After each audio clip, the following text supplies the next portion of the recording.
Agora vamos ao tópico dos diagramas de fase. Isso daqui é mais um tipo de gráfico envolvendo aqui as mudanças de fase e os estados da matéria.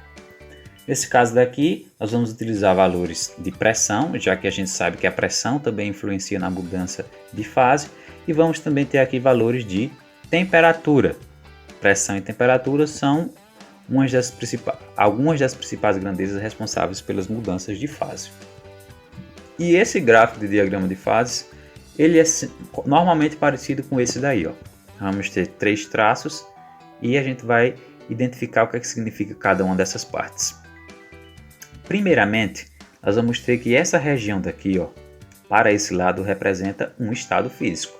Nesse caso, o estado S, que é o estado sólido, certo? Então, todos os valores que estiverem contidos nessa região são valores que representam a substância no estado sólido.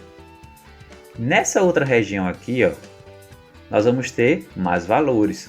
Dessa vez, representando a substância no seu estado líquido. E por fim, nessa parte daqui de baixo, nós vamos ter mais uma região com valores. E esses valores vão se referir ao estado de vapor. Então nós temos aqui, ó, sólido, líquido e vapor. Tudo que está nessa região, todos os valores que estão aqui representam o estado sólido. Todos os que estão aqui representam o estado líquido. E todos os que estão aqui representam o estado de vapor. Certo? Além disso, a gente pode identificar aqui e estudar separadamente cada uma dessas linhas. Vamos começar então aqui por essa que eu vou chamar de 1. Se a gente observar, essa linha 1 divide o estado sólido do estado líquido, não é isso? Então, essa linha indica que se os valores estiverem situados exatamente sobre ela, a substância vai estar ao mesmo tempo no estado sólido e no estado líquido. Ou seja, ela vai estar passando por um processo de fusão ou um processo de solidificação. Então, a linha 1 indica o processo de fusão, que é derretimento, ou de solidificação, ou seja, passando do sólido para o líquido ou do líquido para o sólido. Já essa curva 2, ela vai indicar o quê? O processo de vaporização ou condensação. Então, ela vai indicar algum valor da substância que esteja passando pelo estado líquido para vapor ou do vapor para o líquido. E por fim, nós temos essa última aqui, ó, que representa o quê? A sublimação ou ressublimação, porque ela vai conter valores da substância que está passando do estado sólido para o vapor ou do vapor para o sólido. Na linha 1, a substância está ao mesmo tempo no sólido e líquido, na linha 2, no líquido e vapor, e na linha 3, no sólido e vapor.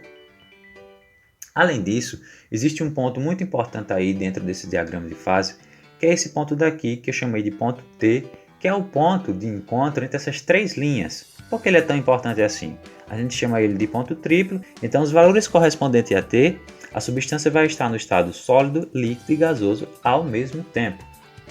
Além desse ponto T ser muito importante, temos outro aqui, nós vamos chamar de ponto C, e ele recebe o nome de ponto crítico. E o que é que ele representa? A temperatura e a pressão limite para a substância estar em estado de vapor ou de gás.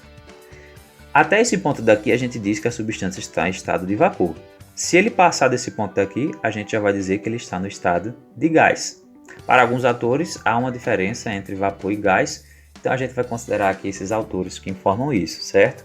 Então, se a substância está com um valor além do seu ponto triplo, ela vai estar no estado gasoso, certo? Então, aí é um resumo do que é o diagrama de fases, mais o diagrama que trata os estados das matérias e as mudanças de fase também.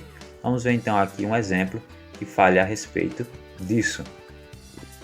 Nós temos aí um exemplo que diz: analise o diagrama abaixo referente a uma substância desconhecida e responda. Qual a temperatura para o ponto triplo dessa substância? Então a gente sabe que o ponto triplo é aquele ponto que está localizado entre as 3 curvas, é o encontro das 3 curvas, então seria esse ponto que está marcado aí. Então a pergunta é: qual a temperatura para o ponto triplo? Se a gente observar bem, ó, para esse ponto, a temperatura é de quanto? Ó, 50 graus Celsius. Lembrando que esse eixo daqui é a temperatura, então a resposta é simples, é 50 graus Celsius. Vamos para a segunda. Qual a pressão para o ponto crítico dessa substância? A gente sabe que o ponto crítico vai se localizar aqui neste ponto. Ele está perguntando agora qual a pressão. Se é pressão, vai ser de quanto? Ó? Se observar aqui, a pressão correspondente é de 65 atm. Então, devemos observar aí se a pergunta é referente à temperatura ou à pressão, para a gente olhar para o lado certo do gráfico, para o eixo certo. Vamos ver a terceira?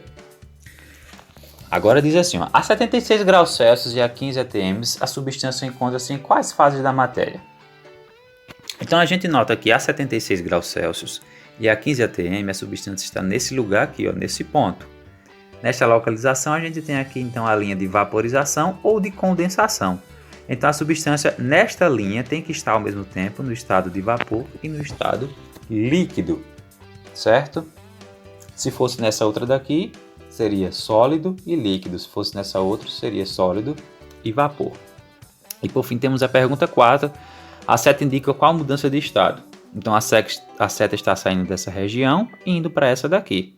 A gente já viu que essa região representa o estado sólido e essa região representa o estado líquido. Se está saindo do sólido para o líquido, representa a fusão.